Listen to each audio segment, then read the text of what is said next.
I actually asked for some advice from you.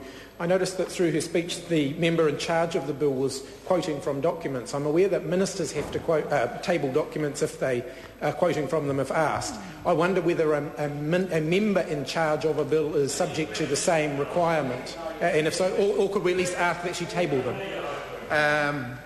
Good question. The answer is negative. Sue Moroney. Thank you, Mr. Chair.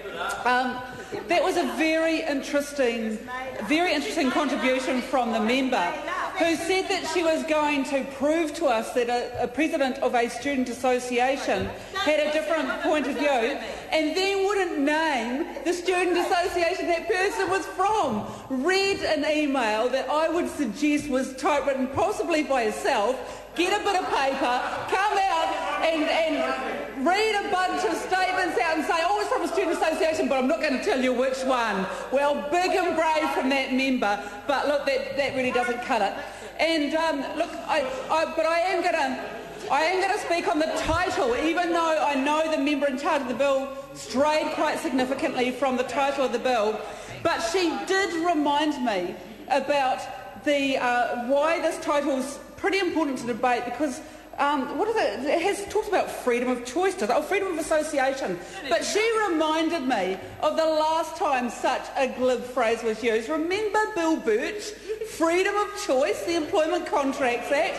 That's where it all comes from. And what freedom did the women workers in rest homes have under the Employment Contracts Act? They had the freedom to lose their penal rates against their will, work 24/7 and not get paid $1 difference on Saturdays and Sundays to what they did on Mondays, Tuesdays, Wednesdays, Thursdays, Fridays. And that's what people need to understand about bills that use the phrase freedom in them, because it is always code for more restrictions, and more restrictions on those at the bottom of the heap. It's always code for that. And in particular with this particular bill, of course it is code for actually taking freedom away. Because what we know is that currently the situation, as my colleague Grant Robertson said, is that students collectively can decide whether to have a compulsory student union membership or a voluntary student membership. They can decide that now. What this bill does is makes it compulsory to become voluntary. Takes it out of the students' hands, makes it compulsory to become voluntary.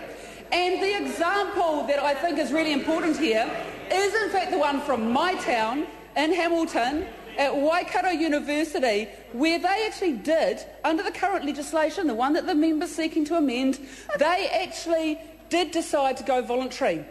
And in the space of 18 months, they nearly bankrupted their student union.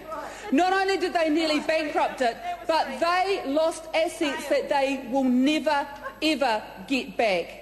They lost their student radio station. They sold it off to try and keep the union going, and they will never, ever get that back. But because of the current legislation, they had the right to decide, gosh, we made a mistake, we need to go back to compulsory union membership.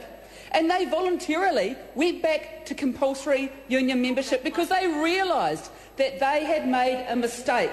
They had made a mistake and they had no freedom of association.